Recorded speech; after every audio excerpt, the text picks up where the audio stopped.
समूह श्री सांदीपनी विद्या संकुल द्वारा आयोजित करेल ऑनलाइन एज्युकेशन में स्वागत करूं छूं। आज आपणे धोरण 7 विषय हिंदी तेमां पाठ पहेलो चित्र के संग संग आ पाठ है चित्रपाठ छे। तो आपणे આગળના વિડિયોમાં આ પાઠ વિશે આપણે ભણી ગયા છે। તો આજે આપણે સ્વાધ્યાય પોથીમાં આ પાઠના પ્રશ્નોના જવાબ મેળવીશું। તો ચાલો જવાબ મેળવીએ। તો ચાલો હવે આપણે સ્વાધ્યાય પોથીમાં પહેલો પાઠ ચિત્ર કે સંગ સંગ ચિત્રપાઠ આ પાઠના પ્રશ્નોના જવાબ મેળવીશું। તો ચાલો જવાબ જોઈએ। હવે આપણને અહીંયા એક ચિત્ર આપેલા છે, તો આપણે આ ચિત્રને અવલોકન કરી અને પછી તેના પ્રશ્નોના જવાબ મેળવીશું। તો જવાબ મેળવીએ। આ ચિત્રનું અવલોકન તો આપણે આગળના વિડીયોમાં જોઈ ગયા છીએ। તો આજે આપણે આ ચિત્રના આધારે પ્રશ્નોના જવાબ જોઈએ। प्रश्न नंबर 1, इस चित्र में कौन कौन सी क्रियाएं हो रही है? तो इस चित्र में साइकिल की दुकान वाला साइकिल के टायर में पंप से हवा भर रहा है। बीजी क्रिया, एक गुब्बारे वाला गुब्बारे बेचने जा रहा है। गुब्बारे हवा में उड़ रहे हैं। त्रीजी क्रिया, एक कुंजड़ी એટલે કે સબ્જી बेचने वाली गुजराती माँ शाकभाजी बेचवा वाली टोकरी में सब्जियां लेकर उन्हें बेचने जा रही है। चौथी क्रिया, एक कुत्ता रास्ते में लेटा हुआ है। पांचवी क्रिया, दुकान के डंडे पर तोता बैठा है। હવે આપણે छठी क्रिया, बाइक के पीछे एक रिक्शा जा रही है।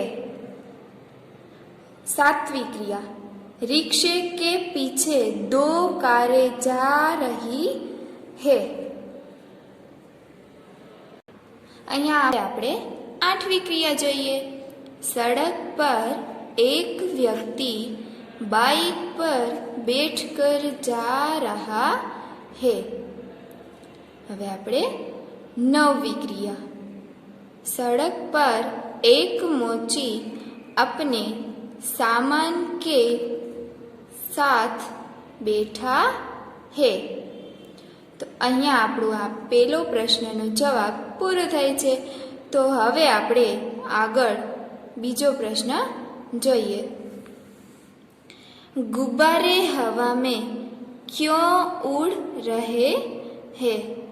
तो गुब्बारे हवा में क्यों उड़ रहे थे? तो गुब्बारे हवा में उड़ रहे हैं क्योंकि उनमें गैस भरी हुई है। હવે આપણે ત્રીજો પ્રશ્ન જોઈએ। ट्यूब में हवा कब और क्यों भरी जाती है? तो ट्यूब में हवा जब ट्यूब में हवा कम हो जाती है या बिल्कुल नहीं रहती तब उसमें हवा भरी जाती है। हवा भरने से ट्यूब कड़ा ठोस એટલે કે કડક અને કઠણ બને છે, તે જેના કારણે તે સારી રીતે ચાલે છે સાયકલ। ठोस बनता है। चौथो प्रश्न, चित्र में कुत्ता मुंह लटकाकर क्यों लेट गया है? तो चित्र में कुत्ता मुंह लटकाकर लेट गया है क्योंकि वह कुत्ता आराम कर रहा है। હવે આપણે 5મો પ્રશ્ન, कुंजड़ीन सब्जी बेचने वाली कहाँ कहाँ जा सकती है? तो शाकभाजी वेचवा वाली એટલે કે હિન્દીમાં કુંજડીન એક શાકભાજી ક્યાં ક્યાં વેચવા જઈ શકે છે? તો એ कुंजड़ीन सब्जी बेचने वाली अपनी सब्जियां बेचने के लिए घर घर और गली गली जा सकती है। હવે આપણે છઠ્ઠો પ્રશ્ન, रिक्शे में एक ही यात्री क्यों बैठा है? तो रिक्शे में एक ही यात्री बैठा है क्योंकि रिक्शे वाले को दूसरी सवारियां नहीं मिली है, इसीलिए रिक्शे में एक ही यात्री बैठा है। અહીંયા આપણો આ આગળના ચિત્રના અવલોકનના આધારે પ્રશ્નોના જવાબ મેળવી ગયા। તો હવે આપણે આગળ પ્રશ્ન મેળવીએ। प्रश्न नंबर 2, नीचे दिए गए चित्र को ध्यान से देखकर और प्रश्नों के उत्तर लिखिए। तो અહીંયા આપણને આ ચિત્ર આપેલું છે, તો આ ચિત્રના આધારે આપણે અવલોકન કરી અને તેના પ્રશ્નોના જવાબ મેળવીશું। આ ચિત્ર આપણે આગળના વિડીયોમાં તેનું અવલોકન કરી ગયા છીએ। તો આજે આપણે આ ચિત્રના પ્રશ્નોના જવાબ લખીશું। તો ચાલો તેમાં પહેલો પ્રશ્ન, टायर फटने पर क्या क्या हुआ? तो जब टायर फटा तो टायर फटने पर टायर में हवा भरने वाला आदमी गिर पड़ा। बीजी, कुंजडिन के सिर पर से टोकरी गिर गई और सब्जियां जमीन पर बिखर गई। तीजी, डंडे पर बैठा तोता उड़ने लगा।